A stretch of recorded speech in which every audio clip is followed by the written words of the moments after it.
Muito bem. Vamos hoje falar sobre um tema bastante interessante e bastante complicado.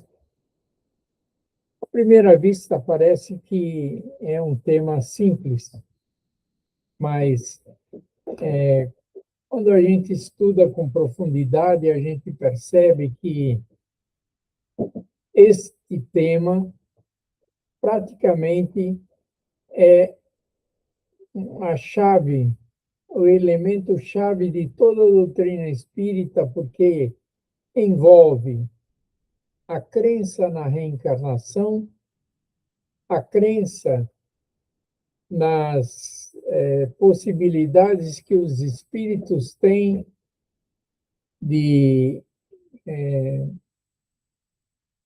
escolher os seus caminhos.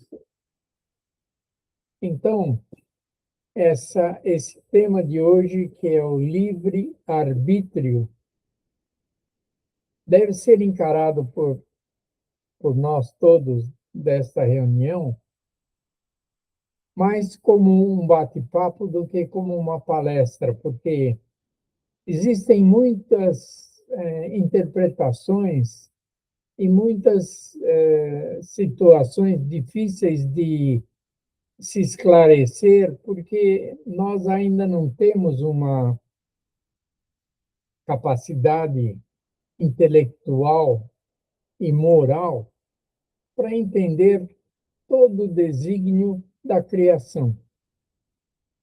Então, quando a gente fala em livre-arbítrio, nós voltamos nossa ideia para a origem dos espíritos.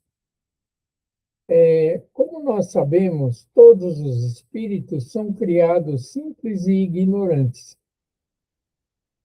Então, já fomos simples e ignorantes, e ao longo dos milênios fomos nos desenvolvendo e nos transformando. Nós podemos admitir que a teoria da evolução das espécies de Charles Darwin é uma teoria bastante factível. Então, nós podemos entender que desde a época em que nós éramos animais unicelulares, nós já tínhamos alguma atração pela sobrevivência. Dessa forma, a gente pode entender que o instinto ele nasce com o ser, com a partícula inteligente criada pelo divino. Então, desde essa criação, os seres vivos têm dentro de si uma tendência que nós costumamos chamar de instinto. Esse instinto, ele prosseguiu em todas as espécies vivas de animais, de tal forma que até o aparecimento do antropóide, que seriam os nossos precursores, havia ainda uma tendência da sobrevivência à custa dos instintos. Mas, à medida que a inteligência foi se desenvolvendo nesses seres primitivos, nós chegamos a um momento em que nós podíamos dizer que foi o momento da razão, que é o momento em que o ser em evolução apresentou a, a razão. Então, é da razão, do instinto, nós passamos para a razão. O que significa o momento da razão? Significa um momento em que o ser já pensava e já decidia. Quer dizer, ele tinha opções de ação e ele podia escolher entre uma ação e outra. Este é o momento em que se instalou o livre-arbítrio nos seres, nos animais mais superiores. Ora, se a inteligência foi necessária para o aparecimento do livre-arbítrio, nós podemos dizer que a inteligência, à medida que ela aumenta, também oferece uma oportunidade maior para o livre-arbítrio. Então, o livre-arbítrio é uma capacidade que os seres vivos têm de tomar decisões, boas ou más. O livre-arbítrio não nos direciona para uma conduta correta. Por isso, nós não podemos isentar e nos esquecer de que o ser humano passou também a ser dotado de uma propriedade chamada de consciência. A consciência é praticamente o nosso juízo de valores. A consciência é aquela que nos indica que a nossa decisão é certa ou errada. Então, à medida que o ser desenvolve a sua capacidade de livre-arbítrio, ele também desenvolve, como consequência, a responsabilidade dos seus atos. Então, nós podemos concluir que o ser humano desenvolveu a inteligência, conseguiu a razão, conseguiu o livre-arbítrio e conseguiu também um juízo de valores, que nós chamamos de consciência. A consciência é uma parte da mente. A mente engloba toda a função cerebral e a consciência é uma parte da mente. Nós podemos entender que, durante o desenvolvimento do ser e o aparecimento do livre-arbítrio, houve muita discussão em relação a algumas palavras, né?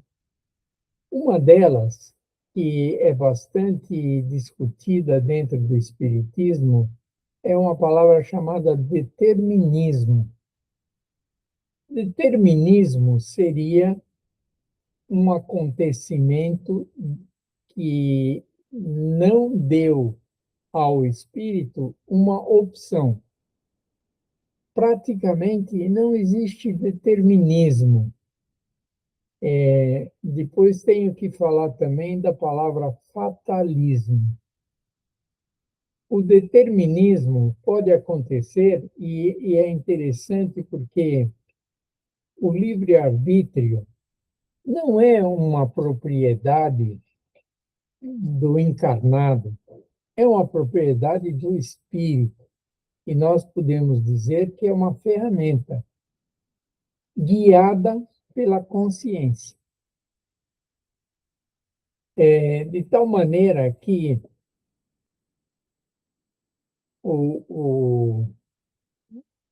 a inteligência e o livre-arbítrio ficam subordinadas sempre à consciência, que, na verdade, é o nosso juiz moral. Então, nós temos valores morais relacionados à consciência e que também não se refere apenas a vivência na matéria. Nós, quando desencarnados, nós continuamos com a mesma consciência, com as mesmas memórias e com os mesmos valores. Quando nós falamos em livre-arbítrio e determinismo, nós pensamos em algumas situações. Por exemplo, uma criança que nasce mal formada. Ela nasce mal formada e, para nós que vemos só essa parte da história, nos traz bastante sofrimento e dificuldade de entendimento. Mas quando nós estudamos o livre-arbítrio no plano espiritual, nós verificamos que toda a ação que tomamos no plano material, ela desencadeia uma reação. Por isso, quando nós estudamos livre-arbítrio, o livro ideal, além do livro dos Espíritos, que tem praticamente isso bem esclarecido, quando nós lemos o livro Ação e Reação, a gente consegue ver ou perceber que durante a nosso período na erraticidade, em que nós estamos com os nossos orientadores maiores, definindo nossa reencarnação, nós estaremos escolhendo as nossas provas. E a escolha dessas provas, dessas situações que ocorrerão durante a próxima encarnação, são escolhas feitas a partir do livre-arbítrio do espírito. Naturalmente, você não está lá decidindo, você está lá sugerindo.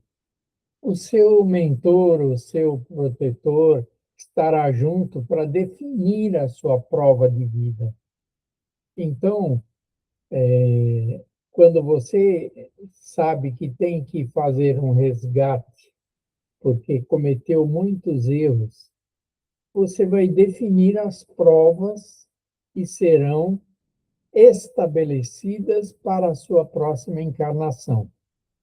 E pode ser que você faz uma opção de nascer mal formado. Às vezes, a gente tem dificuldade de convencer pai e mãe daquela criança que se trata apenas de um processo evolutivo. Quando a gente lê no livro Ação e Reação, no capítulo 13, a gente tem nesse capítulo uma encarnante que na vida anterior foi muito má. E ela nasceu numa condição, e ela ficou muito rica, e ela nasceu nessa encarnação muito pobre, e aceitou ter como filho o seu antigo companheiro. E ele nasceu surdo-mudo, com intelecção rebaixada e mal formado. Quando a gente vê um quadro desses, quer dizer, quando o André Luiz entra nesse lugar onde ela mora, um casebre, ela está deitada no chão, num monte de trapo, e ela está com uma ideia suicida, porque ela não está aguentando a experiência que ela aceitou para essa encarnação. Mas é só para entender que o que está acontecendo com ela é resultado de um acordo no momento do reencarno. e que, nesse momento, ela usou do livre-arbítrio para fazer a opção por essas provas. Assim como nós outros também, ao longo da nossa vida, temos muitas situações kármicas que a gente reclama, né? Um câncer, uma cegueira, uma surdez, ou uma situação assim, que a gente acha que é só da velhice ou é porque eu mereço. Na verdade, está relacionado ao nosso livre-arbítrio, porque quando nós encarnamos, nós aceitamos determinadas provas e determinados sacrifícios, sempre achando que nós passaríamos muito bem, né? E estou dizendo tudo isso porque, quando nós discutimos o livre-arbítrio, a impressão que a gente tem é que nós estamos falando de uma opção do plano encarnado para mostrar que nós somos os arquitetos do nosso destino, né? Por isso a palavra destino também tem que ser discutida, porque aparentemente, e para muitas pessoas, mesmo espíritas, o destino é a nossa vida escrita, a nossa vida como ela deve acontecer. Mas é evidente que o destino é um plano de vida, não é a nossa vida descrita, é um plano de vida. E ela não está sedimentada, fechada, porque senão nós mudaríamos de determinismo para fatalismo. O fatalismo é assim, vai acontecer e acabou, não depende de você. E o Espiritismo não aceita o fatalismo para esse tipo de discussão. Nós aceitamos o determinismo, como, por exemplo, quando você fez seu plano de reencarnação, ficou determinado que você perderia a perna aos 30 anos. Isso é determinismo, e é um determinismo consequente da discussão das provas e das situações que eu estou aceitando para a próxima encarnação. De tal maneira que, dentro da nossa existência, o livre-arbítrio permite que você escolha o certo ou o errado. A inteligência, ela, por melhor que seja, ela é um instrumento neutro que nós podemos usar para o bem ou para o mal. Quem vai decidir isso vai ser o livre-arbítrio. Você vai optar por fazer alguma coisa certa ou errada. À medida que o livre-arbítrio e a inteligência evoluem com o homem, também evolui a responsabilidade das consequências. Então, quando a gente está falando em livre-arbítrio, nós estamos falando em ação e reação. Toda ação tem uma reação. Todo ato tem uma origem e tem uma consequência. Então, quando nós falamos em livre-arbítrio, a impressão que a gente tem é que é apenas uma propriedade que o espírito tem de tomar decisões. Isso foi acrescentado durante o processo evolutivo, porque até o homem não ter livre-arbítrio, ele também não podia ser responsabilizado. Por quê? Porque se você está fazendo alguma coisa que você não decidiu e não é do seu interesse e você faz, por exemplo, os povos primitivos que faziam se alimentavam de carne humana, eles não tinham uma consciência evoluída a ponto de entender o certo e o errado. Então, eles não podiam ser imputados. Agora, quando nós recebemos o livre-arbítrio como alternativa para a decisão do nosso destino, nós também aceitamos a responsabilidade das consequências. Isso nos leva a uma situação de que, dentro do Espiritismo, nós aceitamos a reencarnação, porque não é possível entendermos a lei de ação e reação baseada no livre-arbítrio sem que nós possamos ter a alternativa da reencarnação. Por quê? À medida que o ser humano evolui, ele também tem que ter uma melhora na sua conduta moral. Então, toda vez que ele comete um erro, a consciência é o órgão do espírito que permite que ele se arrependa, que ele possa fazer um programa de reparação. Então, nós não podemos estudar livre-arbítrio sem entender inteligência, consciência, determinismo e reencarnação.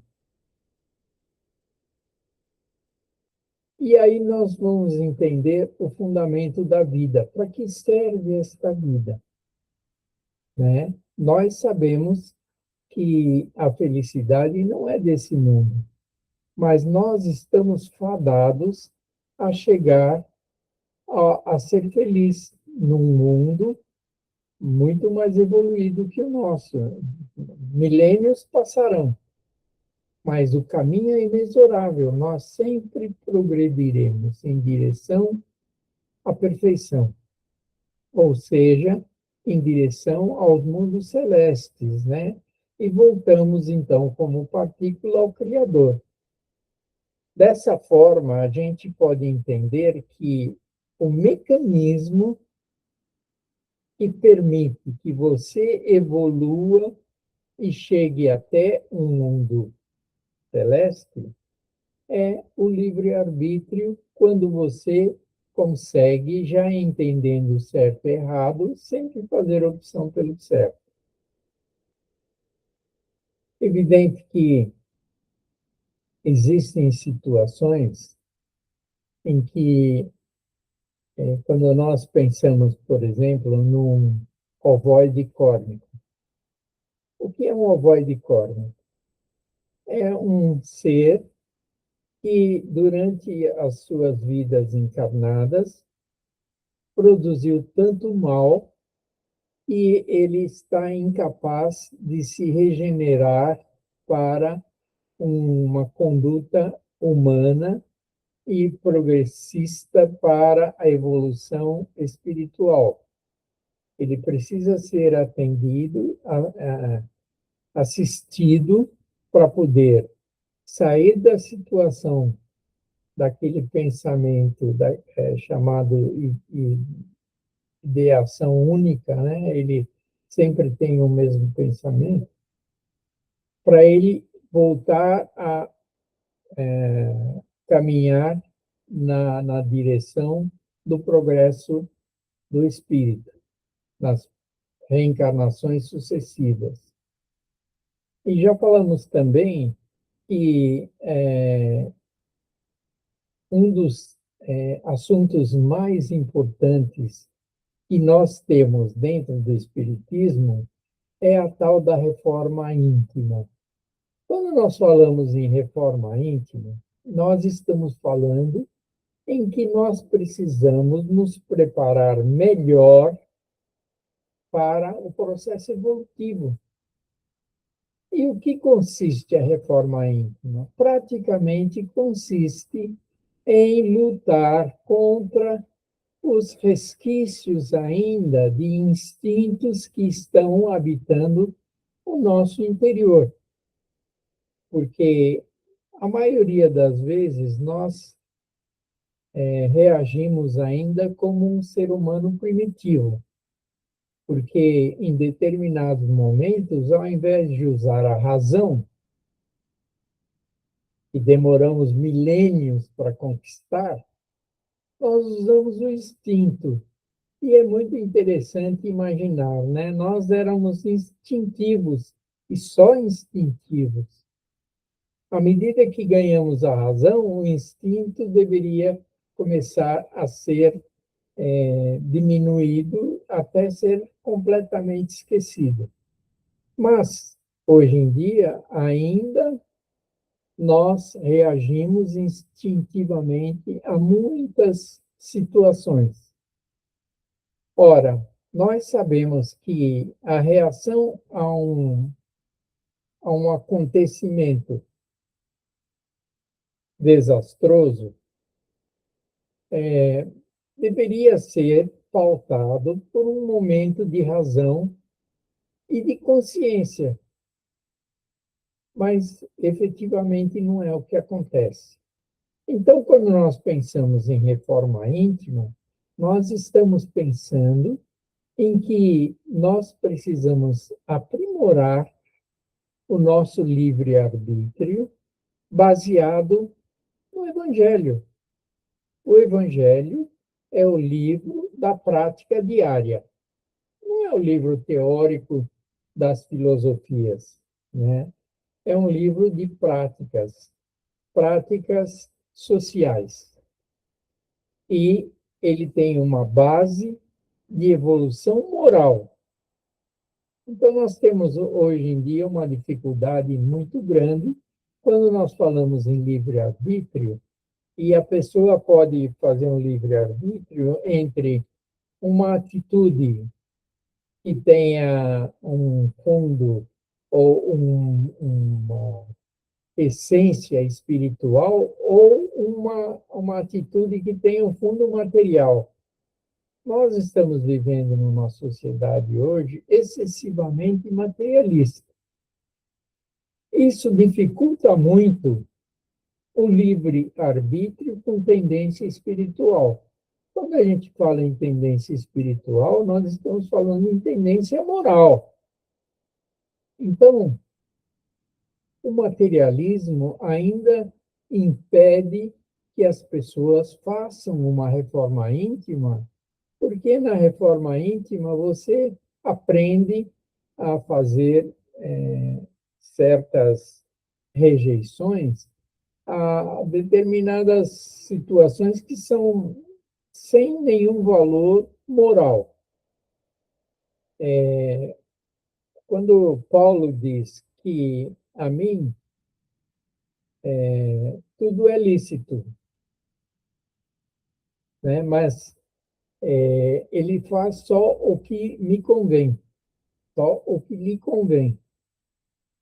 Muitas vezes a gente tem que tomar decisões e toda vez que tiver que tomar uma decisão, você está usando do seu livre-arbítrio. Mas toda vez que você tiver que tomar uma decisão, se essa decisão tiver uma atitude, um resultado material que seja da sua conveniência, é muito provável que você faça a opção por essa alternativa. Isso está baseado principalmente numa aplicação de Freud que se chamava princípio do prazer. Quer dizer, as pessoas, quando tomam decisão, elas tomam primeiro uma decisão do que vai ser bom para elas.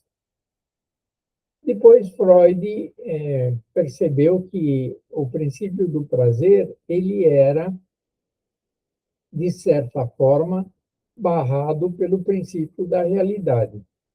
Quer dizer, você não pode tomar a decisão de fazer tudo que te dá prazer, sem pensar que provavelmente muitas dessas coisas que te dão prazer são proibidas ou não estão encartadas dentro da conduta social.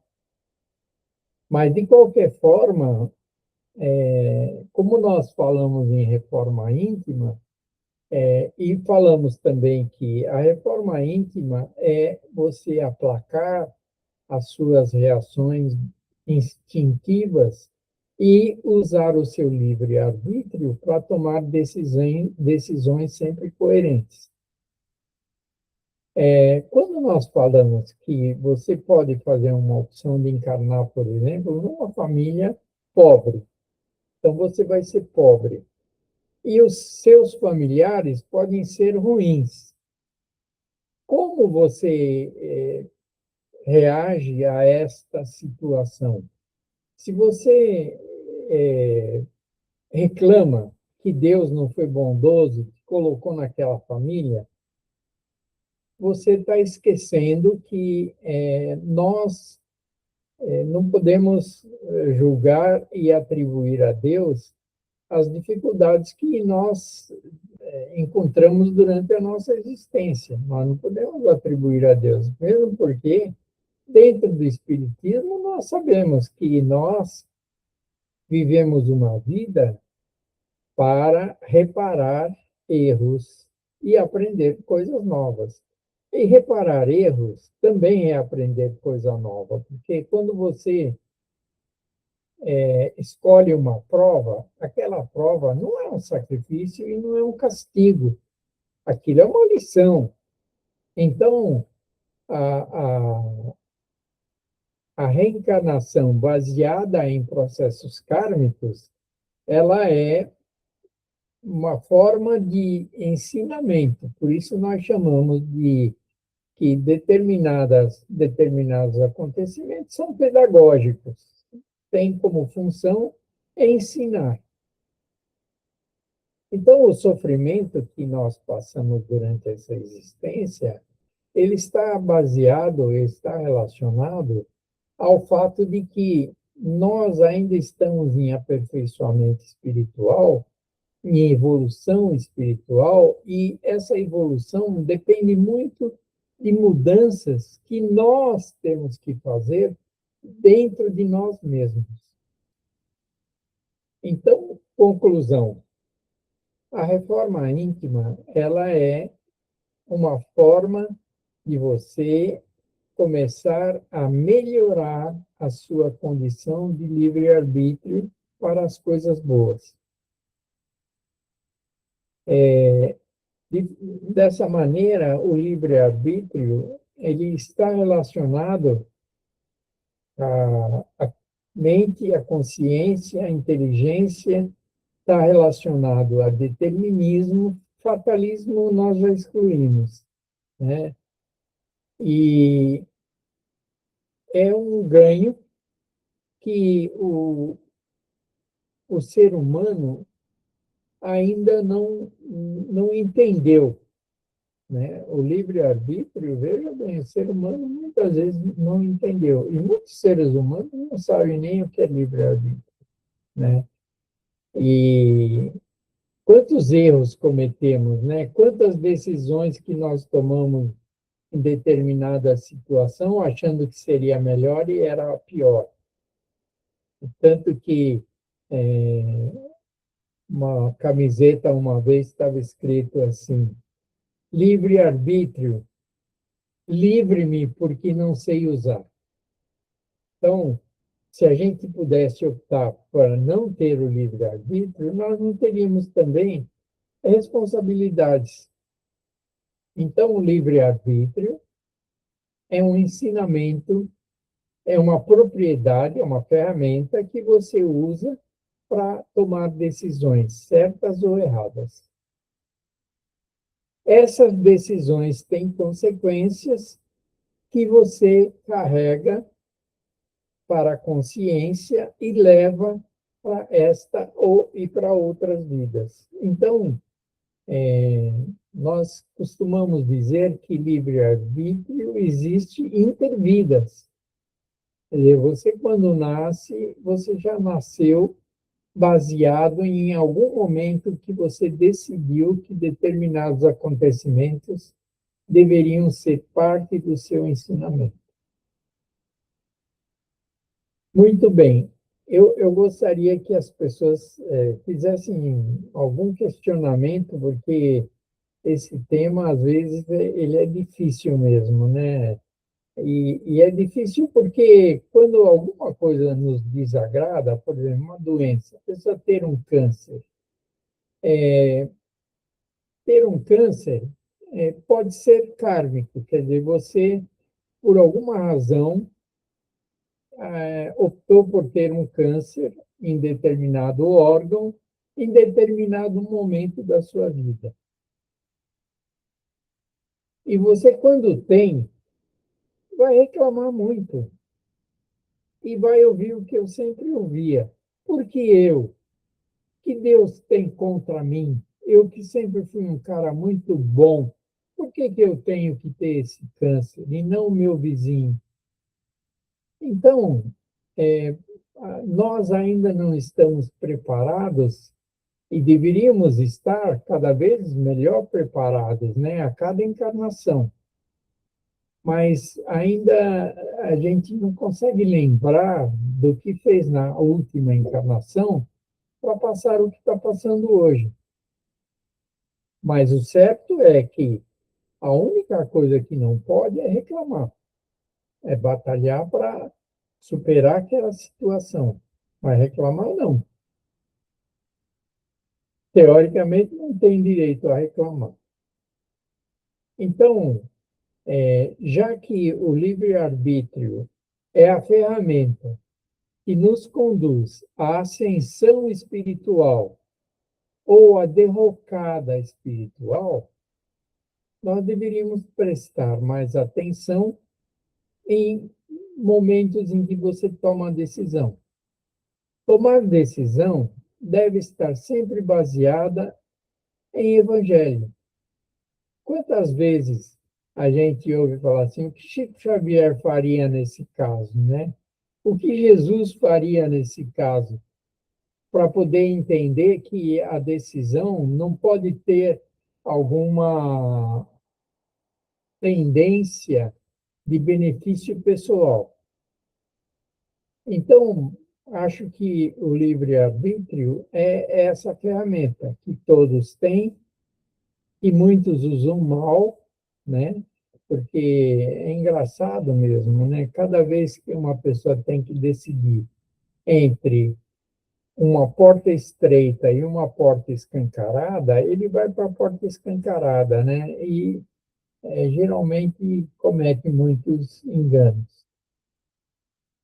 Por isso, este assunto é um assunto que as pessoas devem colocar na sua reflexão diária para poder, toda vez que tiver que tomar uma decisão, pensar que você está usando essa ferramenta chamada livre-arbítrio e pode estar tomando uma decisão errada. Agora, gostaria que quem pudesse, quem quisesse fazer alguma pergunta, a gente facilitaria para o entendimento.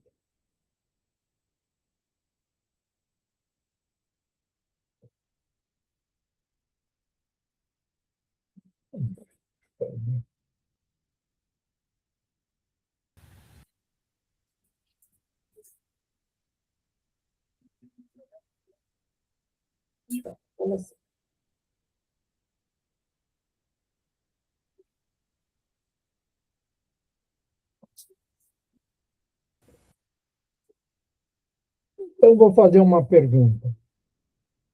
Quem acha que existe injustiça no mundo?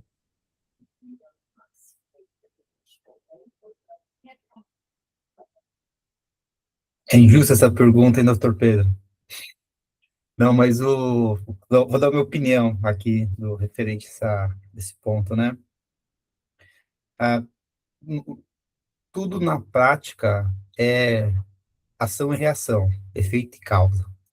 Então, injustiça é complicado, porque se você olhar por um prisma curto, é injusto, talvez, eu ter acontecido alguma coisa comigo, eu estou passando numa situação.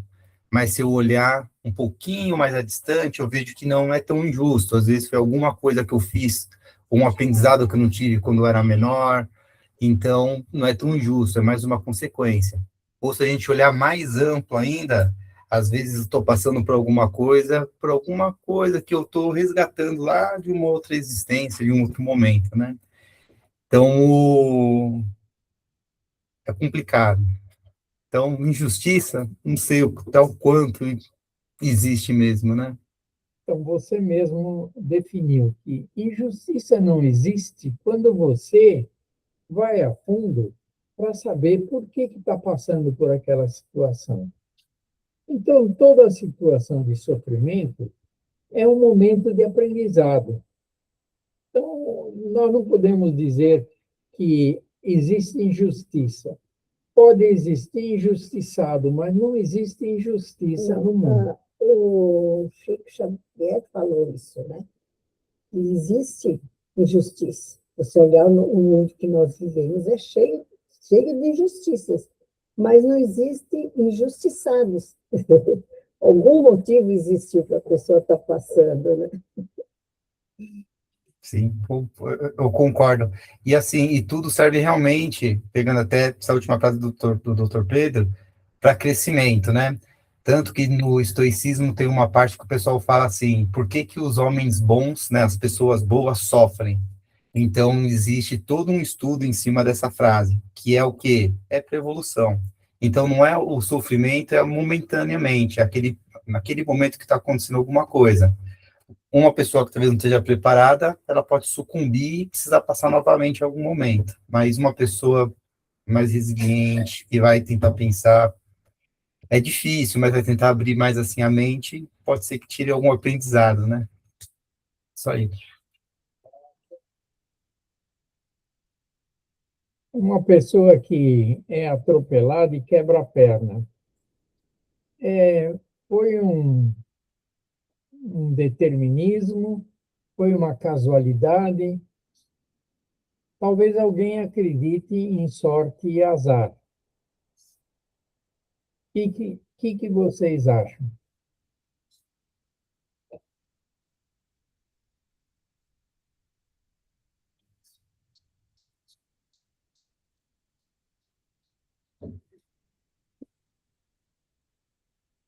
Vou tentar de novo aqui, se ninguém for pronunciar, né? E continuando na mesma linha que a gente estava falando, o não vou dizer que é a sorte ou o azar, mas a pessoa ela estava no momento certo, na hora certa e precisava passar por aquilo lá.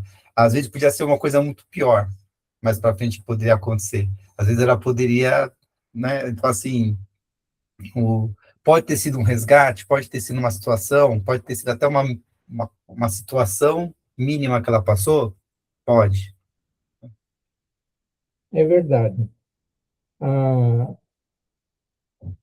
palavra destino, que nós começamos a falar no começo, ela não vem pronta. Quer dizer, você não pegou um roteiro e vai desempenhar uma peça durante a sua vida.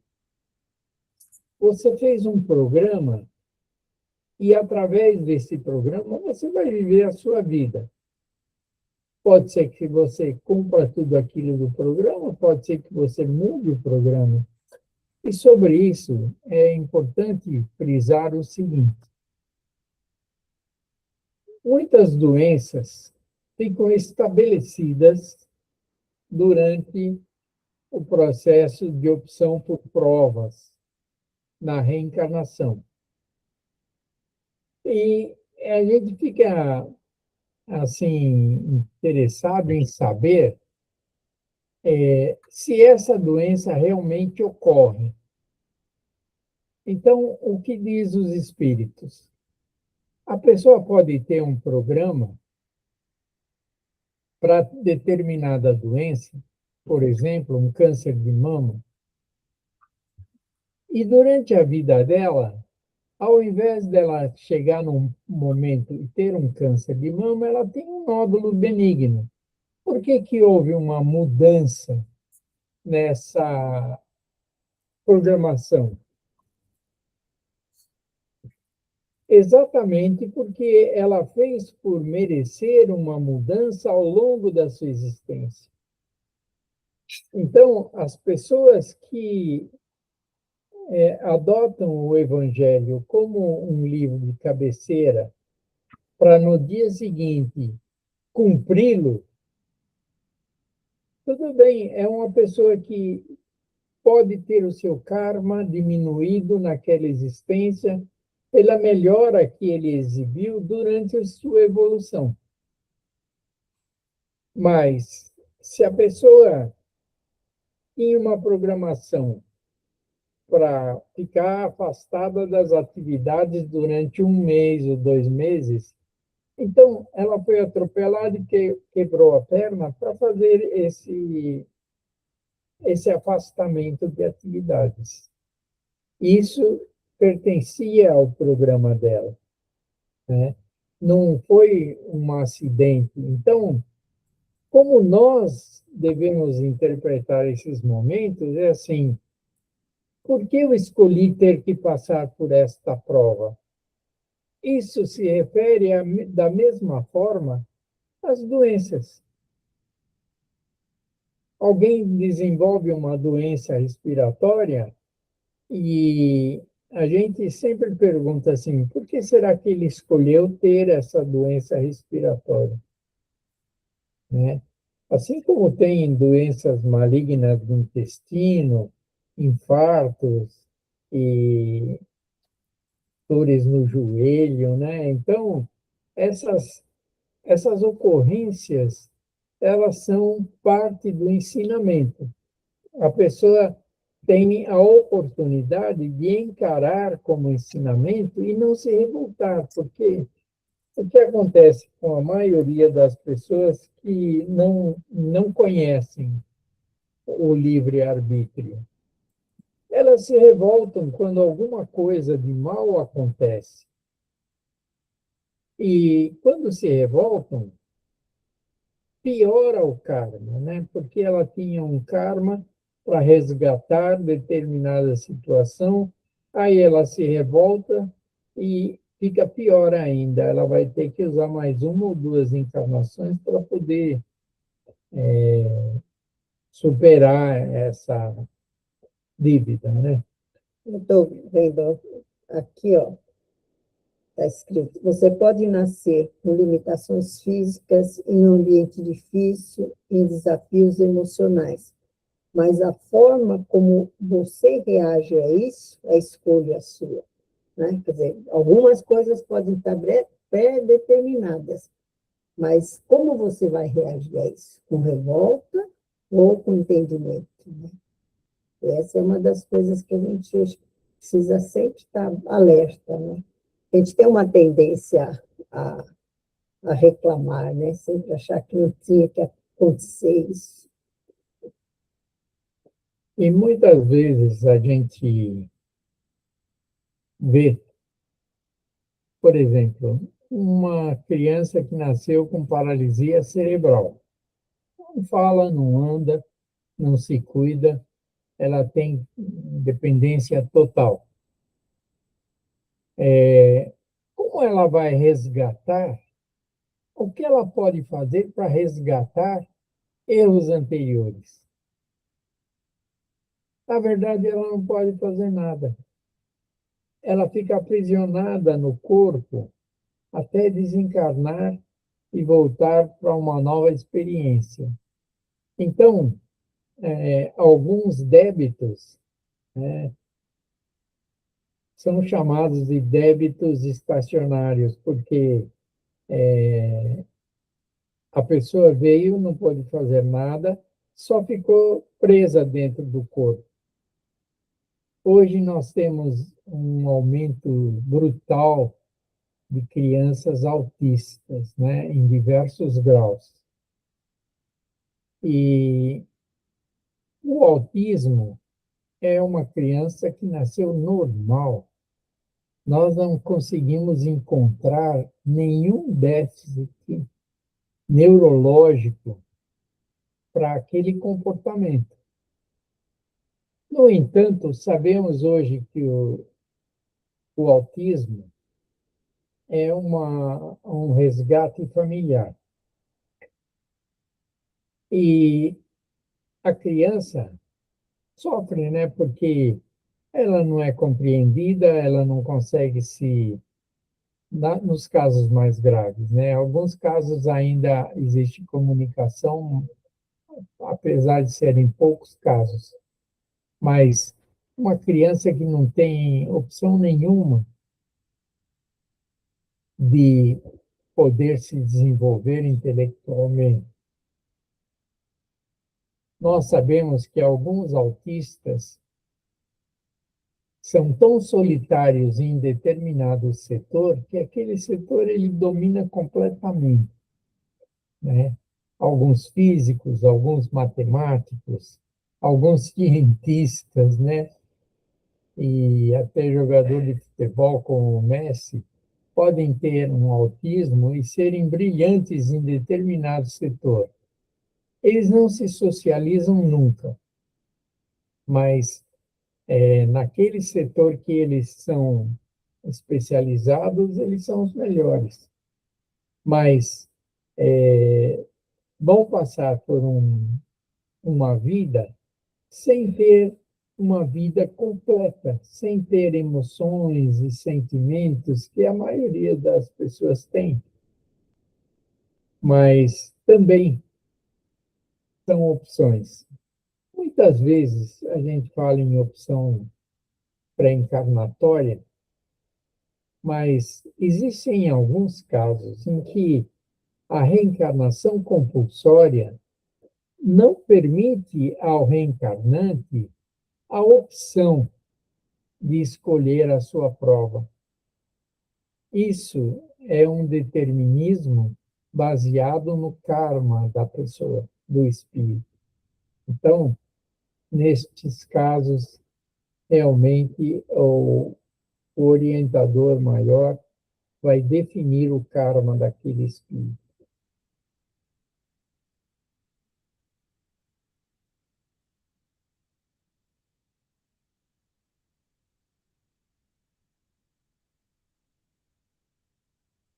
Quem poderia me dizer o que significa uma criança ser atingida por uma bala perdida?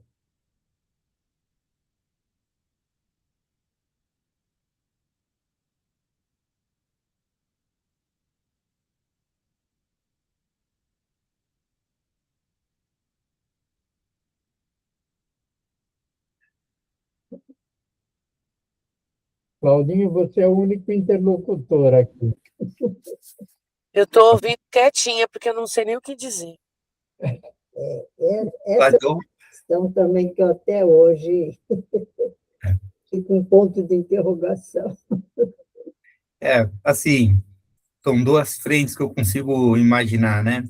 Se for pensar sem ser na linha do espiritismo, aí sim você fica sem uma base.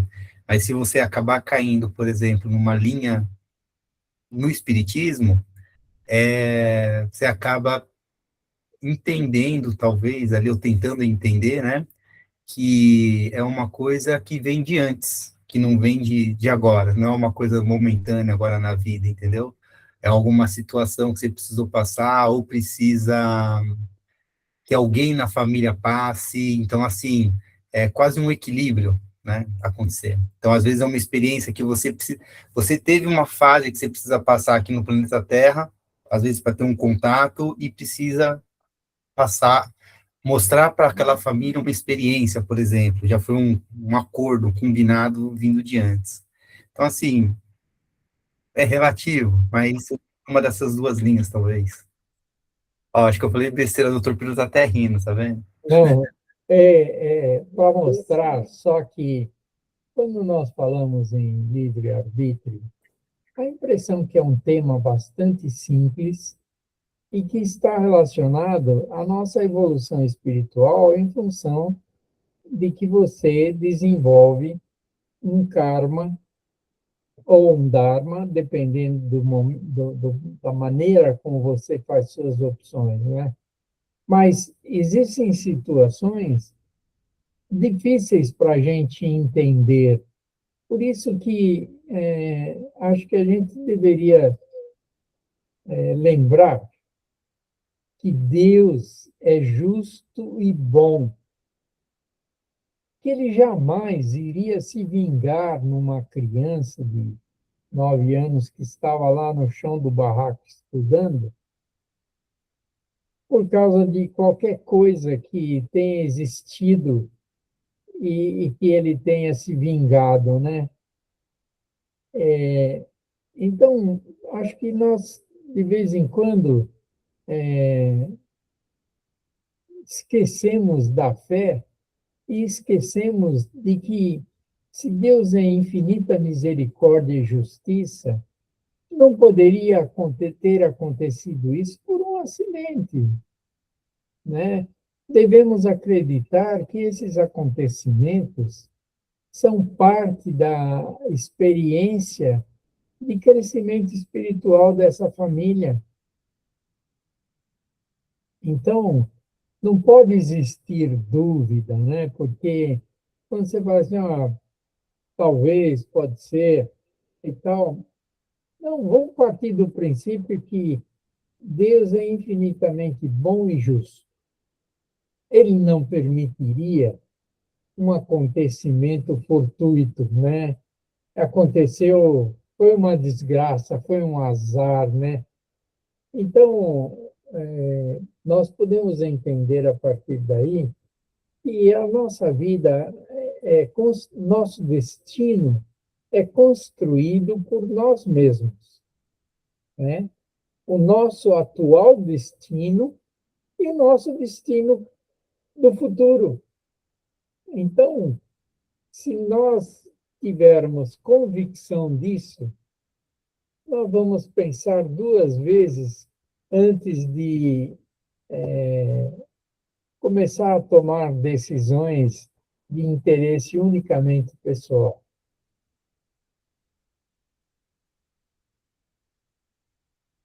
E sempre lembrar que nós somos passageiros.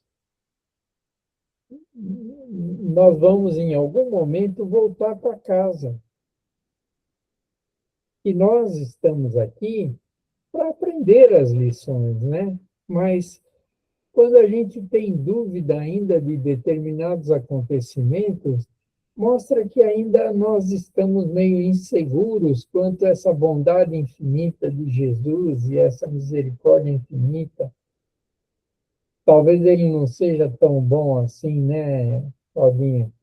Então, acho que é um momento de reflexão que todos nós precisamos ter para poder continuar a nossa evolução espiritual, porque senão nós vamos ficar patinando aqui. Não sei se o doutor Pedro, se ele que não é justo ou a gente que é muito ignorante ainda, né? Ali, não sei, então, né? Porque se for pensar como justo, ele é justo, causa e efeito, né? Ação e reação, ela é um equilíbrio, né? Tudo da natureza. Talvez a gente que não entenda ali algum ponto, ou ainda não, a gente tente, com os nossos sensores limitados, né? O corpo nosso ainda é um pouquinho limitado, entender uma coisa que a gente não consegue. Mas é Então, complicado. o Espiritismo não impede que você fique triste em determinadas situações. Se você perde um filho, você, evidentemente, vai se sentir muito triste e magoado. Durante um bom tempo, você vai sentir essa falta, né? E vai se sentir, de alguma forma, lesado pela perda de um filho. Mas, em nenhum momento, há uma vingança divina. Sempre há um acontecimento e a gente deve perguntar assim, o que eu posso aprender com esse acontecimento, né? Então, Nós temos até o ano 3000 para entender tudo. Não sei se haverá tempo para a gente aprender tudo até o ano 3000, mas, de qualquer maneira, dizem que até o ano 3000 nós vamos ter que mudar de planeta, né? Não mudar de planeta, mudar de grau nesse planeta.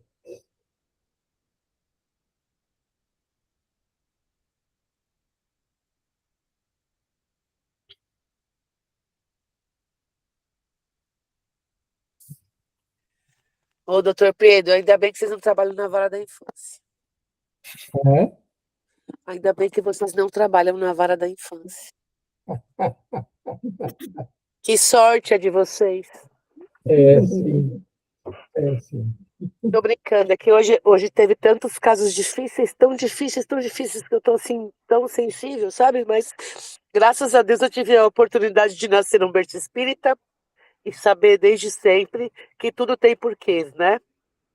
Todo tempo aqui. Isso mesmo. Obrigada por essa palestra de hoje. Nada. Obrigado eu pela oportunidade, né? Eu já estou com Alzheimer e ainda estou aqui falando. E daqui a pouco eu estou dando comunicação lá no centro. O daqui a pouco do senhor eu já escuto há 20 anos, eu adoro. E vou escutar por mais 20 anos, ou 30. A gente nem leva mais a sério, né? Isso mesmo, dona Irene, perfeito. Nem levamos a sério. Vamos à pizza.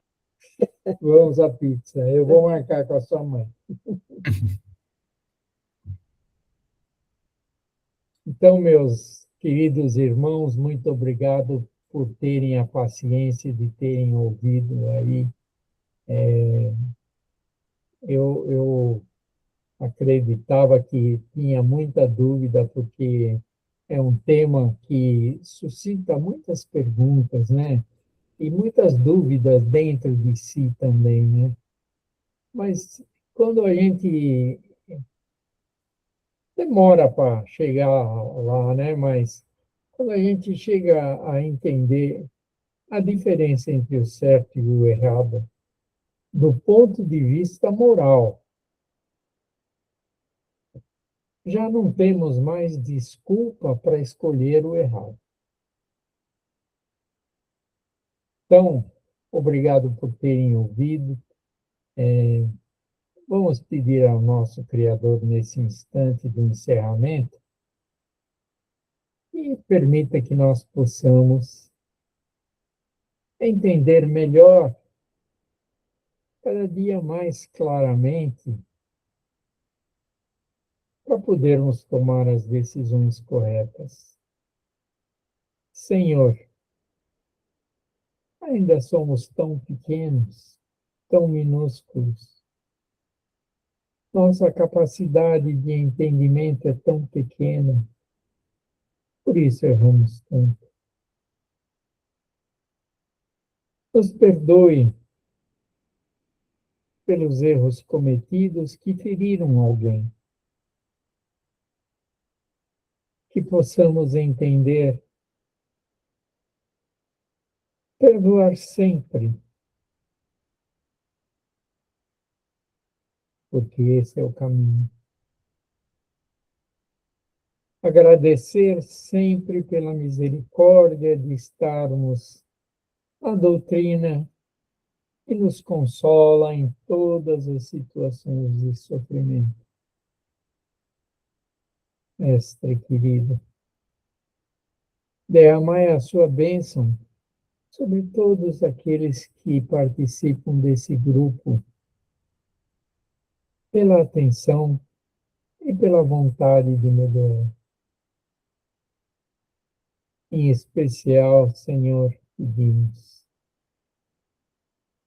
Olha por aqueles grandes responsáveis pelas nações, pelas decisões que tomam, pelas necessidades de aprimorar os seus espíritos. Auxilia-nos a poder amparar, todos aqueles que estão em sofrimento. Mestre, agradecemos por esta oportunidade maravilhosa e nos despedimos. Graças a Deus. Graças a Deus. Muito obrigada.